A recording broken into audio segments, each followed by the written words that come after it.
Caitlin Clark's new boss to change her team's brand to be like Apple amid WNBA pros calling its fans racist.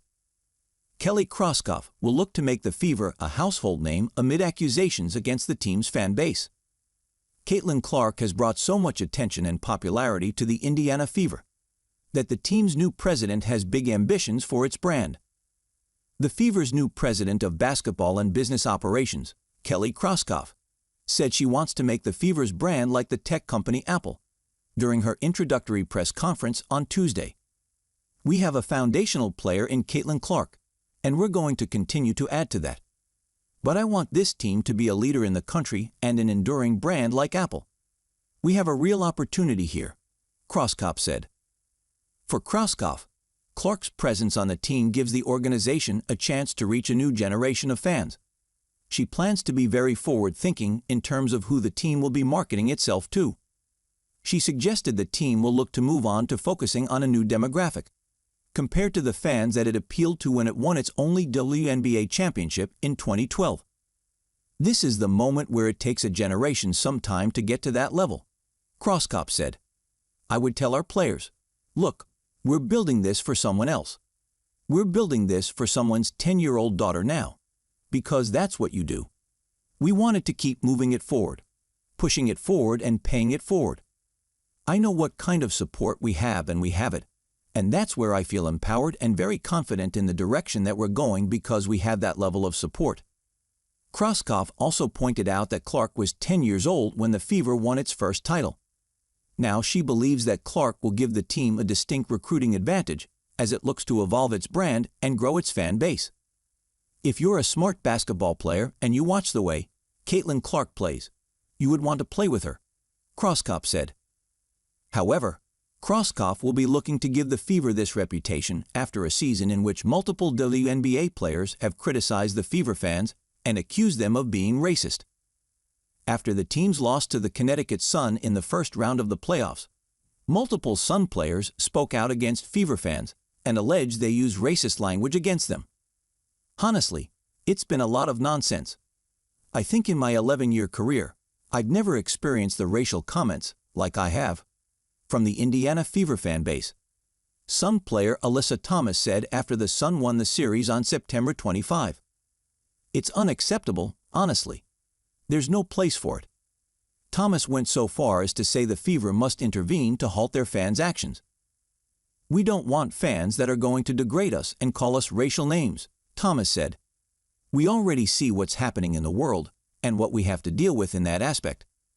We come to play basketball for our job, and it's fun, but we don't want to go to work every day and have social media blown up over things like that. It's uncalled for and something needs to be done, whether it's the Fever, checking their fans, or this league checking. There's no time for it anymore." Fellow Sun player Dejanai Carrington, who gave Clark a black eye in Game 1 of the playoff series, insulted the Fever fan base after Indiana defeated Connecticut 84-80 on August 28. "The Indiana Fever have the nastiest fans in the WNBA. Carrington wrote in a post on X that night.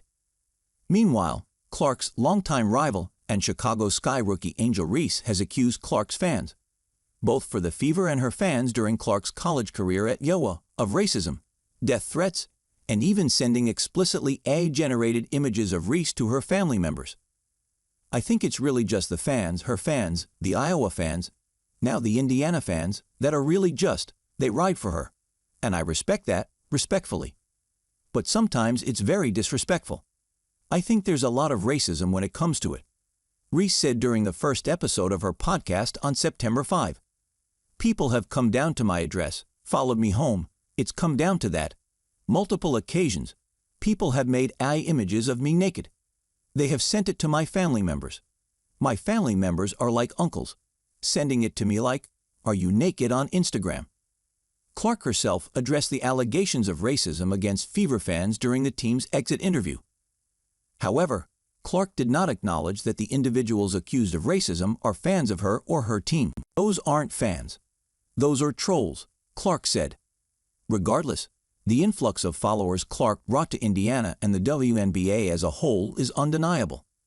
The WNBA broke viewership and attendance records this year, spearheaded by Clark's presence on the team.